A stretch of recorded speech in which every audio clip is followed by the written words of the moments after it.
Oh, I like the little sparkles on the berries. Cute. Don't you worry, the filling's gonna be delicious. I love it when it works out. Summer is in full swing, and that means it's berry season. I just got a whole pound of strawberries for $1, so I came up with this really easy crostata recipe so I could use them up. Let's start by making the crust by hand. I've got cold cube butter, all-purpose flour, a pinch of salt.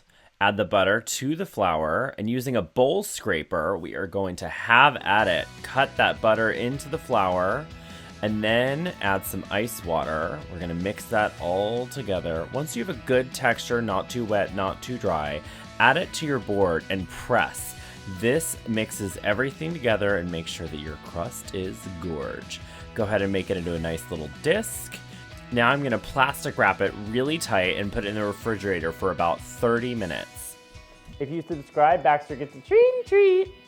While that chills, I'm gonna hull some strawberries using a paring knife and then add some sugar, cornstarch, and almond extract.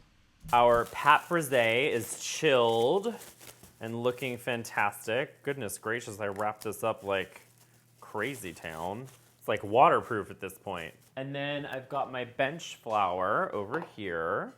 So just sprinkle your bench flour on your bench, if you have a bench. I just have a big cutting board. My cutting board is so crazy. I got this for myself for my birthday last year. I was like, everybody needs a 40-inch booze block, right? Just sprinkle some flour on there so things don't stick. God forbid I remember that I need a rolling pin. I love these rolling pins, by the way. They don't have any handles, but I feel like I just have more control and I can really feel what's going on when I'm rolling something out. So go ahead and make sure that you've got that nice and floured.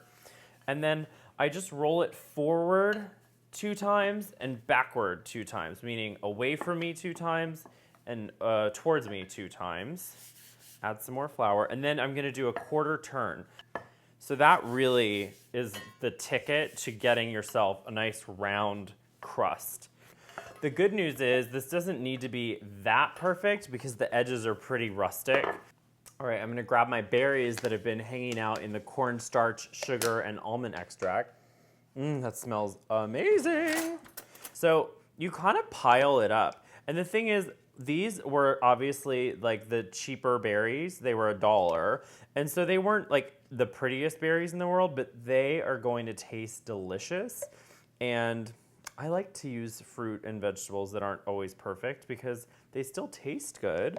Now this is the important part. With this situation, you basically create a round story and you make little seams.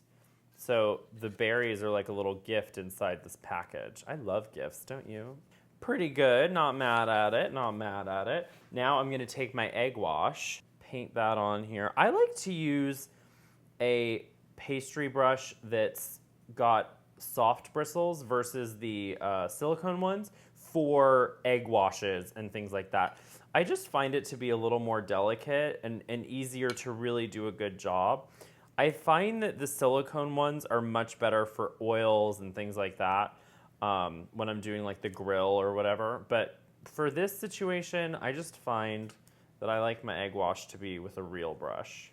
I know you can't put it in the dishwasher, but all I do is I wash it with soap and water and I put it in a little bit of white vinegar in a little dish and we're good to go. Now the fun part. Well, I think the whole thing was fun, but I have this really cool sprinkling sugar.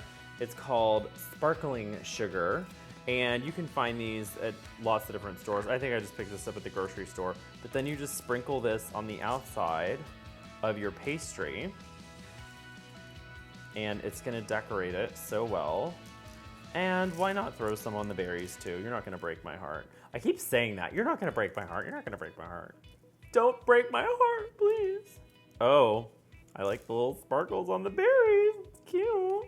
Okay, this is going to go into a 400-degree oven until it's bubbly and gorgeous.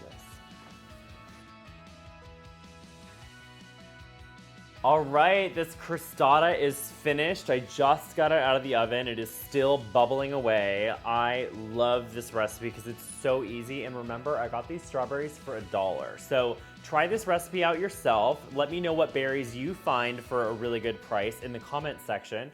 And if you like this video, please give me a thumbs up. Until next time, I will see you on Friday with another fabulous video. Bye, everyone.